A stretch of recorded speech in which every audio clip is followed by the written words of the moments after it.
श्री कृष्ण की कहानी। बहुत समय पहले मथुरा नगरी में अत्याचारी राजा कंसमी राज करता था।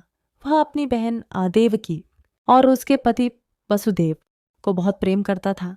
लेकिन एक दिन आकाशवाणी हुई, हे कंस, देवकी की 8वीं संतान ही तेरी मृत्यु का कारण बनेगी। यह सुनकर कंस ने देवकी वसुदेव को कारागार में डाल दिया और उनकी हर संतान को जन्म लेते ही मार डाला। जब पुंभा साप 8वीं संतान जन्म का समय आया, उस रात चमत्कार हुआ।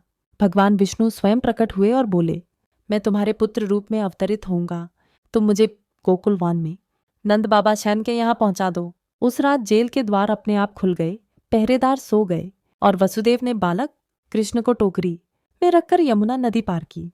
वहां उन्होंने अयोध्या और नंद बाबा के घर कृष्ण को छोड़कर उनकी नवजात पुत्री को साथ ले लिया।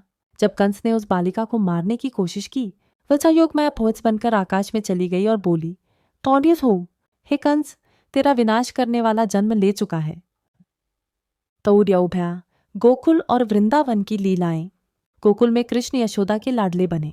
वे गोपालों के साथ खेलते, बांसुरी बजाते और गायें चराते। जब जब कोई संकट आया, कृष्ण ने अपना चमत्कार दिखाया। पूतना राक्षसी का वध किया, शक्तासुर तृणावर्त और इस कालिया नागभन का नाश किया। जब इंद्र ने क्रोधित होकर मूसलाधार वर्षा कर दी, तब कृष्ण ने पुनः गोवर्धन पर्वत अपनी छोटी उंगली पर उठा लिया और सबको आश्रय दिया। लोगों ने गोविंद और बोधि माखन चोरम कहने लगे। तित्सव पर राधा और गोपियां उनके प्रेम का प्रतीक बनी, जहां प्रेम शुद्ध, निश्चल और भक्ति से भरा था। तीरथक आम मथुरा वापसी और कंस वधा। कृष्ण बड़े हुए तो मथुरा गए और यकन समाज का वध किया, जिससे देवकी वसुदेव को मुक्त कराया। फिर उन्होंने मथुरा को पुनः स्थापित किया और बाद में द्वारका नगरी स्थान में बसाई। तब ऋषभ मोह सस महाभारत और गीता उपदेश पा। कृष्ण ने आगे चलकर पांडवों सब के साथ मित्रता की।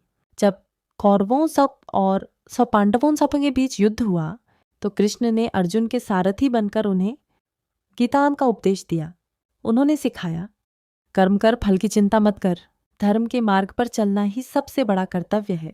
महाभारत के युद्ध में सत्य और धर्म की विजय हुई। यद्रहौर्या साव कृष्ण का संदेश। भगवान कृष्ण का जीवन हमें यह सिखाता है कि सौरिसा सच्चाई और धर्म की रक्षा करना ही जीवन का उद्देश्य है। प्रेम, भक्ति और निःस्वार्थ कर्म ही जीवन का सार है।